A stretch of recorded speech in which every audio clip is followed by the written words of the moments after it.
everyone. Well, I'm Renae and I am here with this amazing woman, Australia's beauty queen, Stephanie Darling. Thank you, Renae. Very excited to be here. And I am in love with your new book.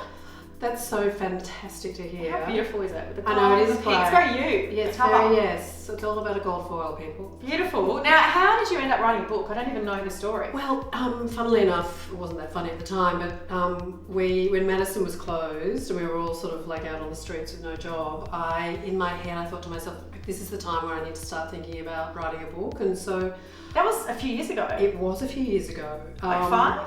Probably 5, and it took me about 3 years to get into actually kicking it off. 3 years to actually put pen to paper and yeah, so to speak. So I kept going, I'm going to write a book, I've got a book in me, and everyone's like, yes, sure, Steph. But so then this little baby was born. And how long did it actually take you to write? 2 years? It took me 9 months to physically write. That's quick.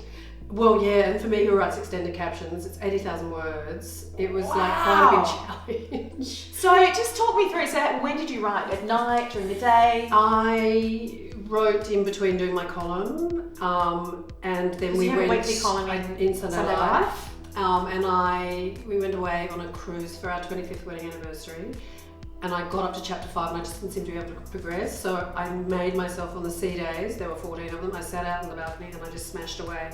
And all the old codgers I'd get to lunch and they'd go, how many chapters have you written today? You know? Wow. Yeah, so I needed that just solid writing time. So what would you recommend to people having had that experience, to people who want to write a book? No, or don't go on a cruise, which one? Well, both. Maybe go on a cruise and write a book. But yeah, it's a big undertaking. And do you have the chapters laid out? I did. I in fact sold it in. My agent and I sold it in with only one chapter and an outline. So yeah, and I'm very proud of it. Oh, absolutely. It's 30 years of very crazy stories. It's like 2 books in one. Crazy anecdotes about my life in the industry, including celeb interviews. There's a boy chapter, and then tips that relate back to those periods of my life. Tell me, was working in the beauty industry or working in media always your dream as a young girl? Oh my God. As a kid, I always wanted to work at Vogue, and somehow I managed to get a job there. It's phenomenal, when I came out of university. Yeah, I know it is. But it was so hard then, but I think it's harder now to get a job in media. What do you think? Yeah, I think it is. I think the landscape's changed so dramatically. So much. And there are so many, experts who aren't necessarily classically trained journalists. Yeah, like the whole sort of blogging, vlogging. But even in the health and beauty industry, we're seeing people come through now who are widely published, who have no qualifications or skills or history in the industry, but because they're really good looking, for example, in the beauty industry, they create a blog and millions of people look at it and...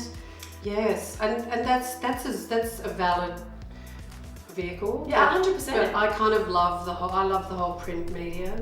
Well, I really do. I also write for Daily Life, which is digital, but the print thing is gold. Look, I agree, and I think there's a place for everything. It's a bit like when the radio came out, TV, and they said this would, everything else would disappear each time, and it didn't really happen. And it was the same with the Kindle.